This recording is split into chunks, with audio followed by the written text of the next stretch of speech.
настала очередь поговорить о еще одном виде сказочного жанра, о сказках для детей. При всей неопределенности до настоящего времени понятия детский фольклор приходится признать, что среди его жанров нет понятия сказка. Подлинный детский фольклор при своем возникновении и бытовании предполагал обращение к детям младенческого и самого раннего возраста для развития, здоровья, развлечения, воспитания которых создавалась материнская поэзия или поэзия пестования, представленная колыбельными песнями, пестушками, потешками и прибаутками. Только песенки-прибаутки напоминали маленькие смешные сказочки в стихах, вроде знаменитой истории пожара в доме кошки. «Делидон, делидон, загорелся кошкин дом». Конечно, этот вид детского фольклора создавался для детей взрослыми. Степень участия творцов взрослых и творцов детей во всех остальных видах детского фольклора, от календарного, игрового до дидактического, установить сейчас уже невозможно. То, что принято называть ребячими, детячими сказками, относится обычно к так называемым сказкам о животных или кумулятивным сказкам, вроде репки, колобка, теремка или петушок подавился. Основной композиционный прием кумулятивных сказок состоит в каком-либо многократном, все нарастающем повторении одних и тех же действий, пока созданная таким образом цепь не обрывается или же не расплетается в обратном убывающем порядке. Но при всей забавности и кажущейся простоте этих сказок, при своем возникновении они вовсе не были рассчитаны на детское восприятие. Это самый древний вид сказок, и об этом как раз свидетельствует принцип кумуляции как реликтовый, то есть сохранившийся как пережиток от более древних эпох.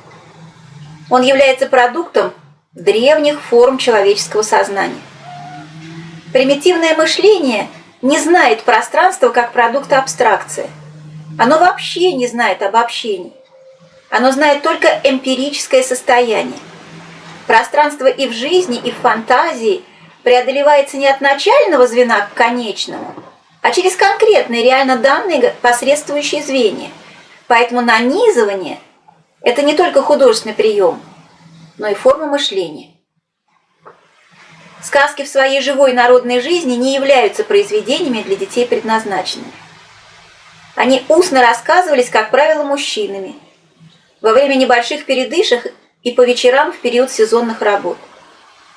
Введение всех типов фольклорных сказок, включая волшебные бытовые в разряд детского чтения, явление достаточно позднее и проходило либо как процесс ассимиляции, усвоения устного творчества взрослых детской аудиторией, либо как процесс адаптации, упрощения его для перенимания детьми.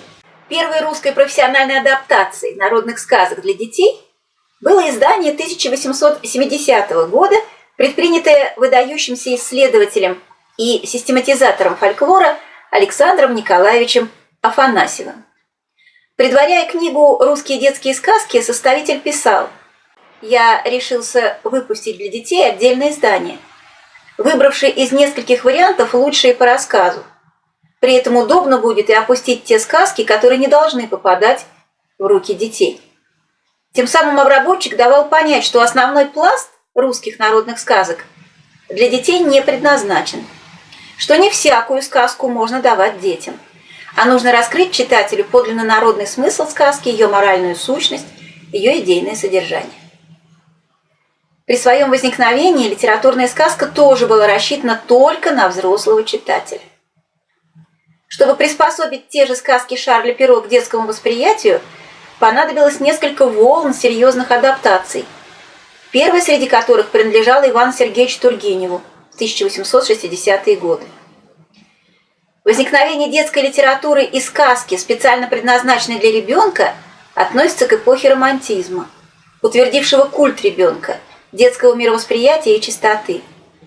Становление и того, и другого вида детского чтения связано с именем выдающегося немецкого писателя-романтика Эрнста Теодора Амадея Гофмана. В В 1816 году он написал сказку «Щелкунчик и мышиный король», которую представил как сказку, специально написанную для детей, утвердив принципы детской литературы как искусства, предназначенного для детей и повествующего о детях, где они являются героями происходящих там событий. Автор исходил из убеждения, что совершенный внутренний мир ребенка достоин того, чтобы учитывать его специфику и потребности, а не приспосабливать для него книги для взрослых. Писатель внушал мысль о том, что, создавая книгу для детей, нужно не нисходить до них, а подниматься на тот невероятно значимый, творческий, прихотливый мир сознания, которыми наделены дети. В 1817 году Гофман создает еще одну детскую сказку «Чужое дитя». В этих двух сказках Гофмана в свернутом виде представлены все сюжеты детской сказки последующих эпох. Жанр детской литературной сказки начинает интенсивно развиваться в русской литературе именно в эпоху романтизма. И первопроходцем в этом жанре стал Алексей Алексеевич Перовский, больше известный по псевдониму Антоний Погорельский. Написанную еще в 1825 году, он издает свою сказку «Черная курица» или «Подземные жители» в 1829. Она сразу же становится необыкновенно популярной у детского читателя. Но настоящим создателем детской литературной сказки в России стал замечательный русский писатель-романтик Владимир Федорович Адоевский. Он был многосторонней личностью, интересы которой невозможно перечесть, но главными среди них были философия, издательская деятельность, писательство и музыка. Именно ему суждено было стать основоположником русского музыкознания. Писатель способствовал основанию Московской и Петербургской консерваторий, выработке первого в России закона об авторском праве, созданию литературного фонда, помогающего нуждающимся отечественным писателям и по сей день. Он был автором знаменитого философского романа «Русские ночи», написанного в 1843 году. Но его литературная деятельность развивалась по разным направлениям, одним из которых было сказочное творчество. В 1833 году выходит его романтический сборник «Пестрые сказки с красным словцом», собранные Иринеем Модестовичем Гомозейкой.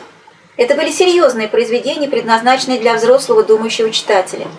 Они произвели чрезвычайное впечатление на Николая Васильевича Гоголя и предвосхитили образность и тональность его повестей «Нос», «Невский проспект» и «Петербург». Придуманный Адоевским повествователь Ириней Модестович Гомозейко стал литературной маской писателя на всю жизнь. Этот литературный персонаж сродни пушкинскому Белкину и гоголевскому Рудому Панько. В марте 1833 года Адоевский и Гоголь задумали объединить трех этих персонажей в одном альманахе «Тройчатка» или «Альманах в 3 этажа». Об этом писал Адоевский Пушкину в сентябре того же года. «Скажите, любезнейший Александр Сергеевич, что делает ваш почтенный господин Белкин? Его сотрудники Гомозейко и Рудый Панек по странному стечению обстоятельств описали: первый – гостиную, второй – чердак. Нельзя ли господину Белкину взять на свою ответственность погреб? Тогда бы вышел весь дом в 3 этажа, и можно было бы к Тройчатке приделать картинку, представляющую разрез дома в 3 этажа с различными в каждом сценами». Издание не было осуществлено, но его идея свидетельствует о литературной солидарности всех трех писателей. В 1838 году выходит в свет сказки и повести для детей дедушки Иринея, который становится хрестоматийным детским чтением. В него вошла одна из первых сказок Владимира Федоровича Адоевского, написанная еще в 1834 году «Городок в табакерке». Она вызвала восторженные отклики современных писателей-критиков. Она стала своеобразным экспериментом писателя, выражавшим здесь свои педагогические взгляды, и в частности воззрение на роль литературы в воспитании детей. В сказке органично соединяются реальность, фантастика, сказочное чудо и необходимые с точки зрения Адоевского полезные сведения о жизни, науке, воспитании, которые исподволь впитывает ребенок, читая сказку. Воображение маленького героя сказки, послушного, воспитанного мальчика Миши, поражено замечательной вещицей, которую ему показывает папенька, музыкальной шкатулкой. Была она невероятно хороша, пестренькая, из черепахи, а что на крышке-то ворота, башенки, домик, другой, третий, четвертый, и счесть нельзя. И все мало-мало меньше, и все золотые, а деревья-то тоже золотые, а листики на них серебряные, а за деревьями встает солнышко, и от него розовые лучи расходятся по всему небу. А главное, доносится из нее чудесная музыка. Папенька приоткрыл шкатулку и показал Мише механизмы, благодаря которым раздавалась музыка. На все вопросы любопытного малыша папенька советовал посмотреть попристальнее да подумать. Авось либо отгадаешь. Но строго-настрого приказал: только вот этой пружинки не трогай, иначе все изломается. Миша так долго думал и вглядывался, что вдруг понял, что начинает происходить что-то удивительное. Внизу табакерки отворяется дверца, и из дверцы выбегает мальчик с золотой головкой и в стальной юбочке, останавливается на пороге и манит к себе Мишу. Так начинается увлекательное путешествие по загадочному городу Динь-Динь. Вдруг выясняется, что Миша каким-то странным образом уменьшился ростом и вместе с мальчиком-колокольчиком проник внутрь музыкальной табакерки. Задолго до Алисы Кэрролла Адоевский говорит об относительности истины, и его герой, став маленьким, оказался способным проникать в самые невероятные места.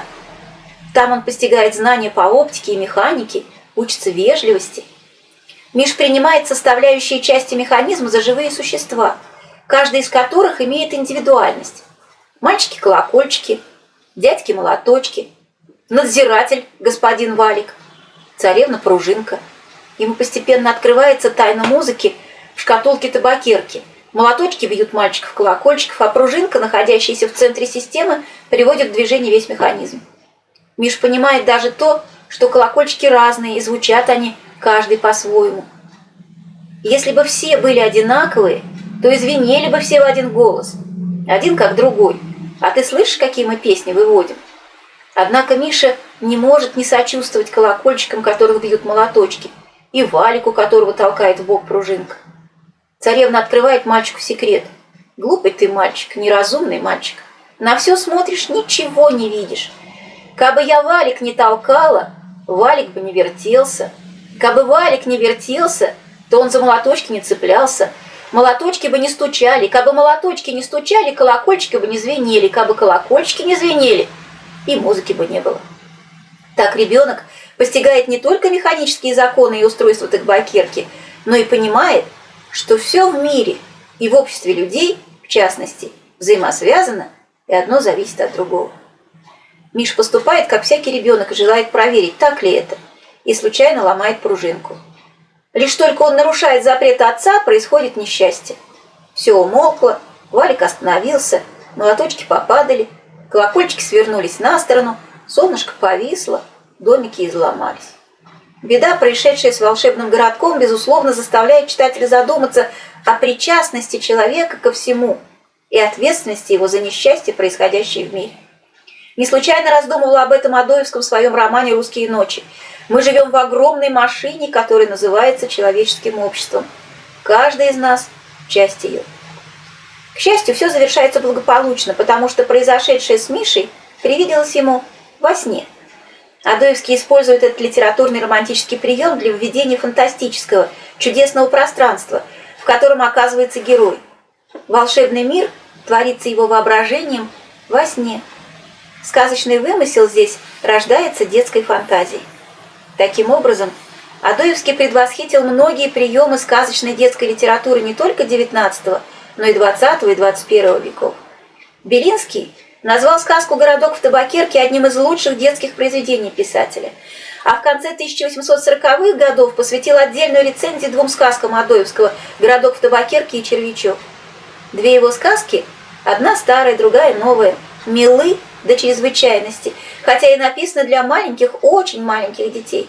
Мы уверены, что они будут в восторге от этих сказочек, которых сюжеты так ловко приноровлены к детской фантазии. Рассказ так увлекателен, а язык так правилен и так похож на тот, которым говорят грамотные люди.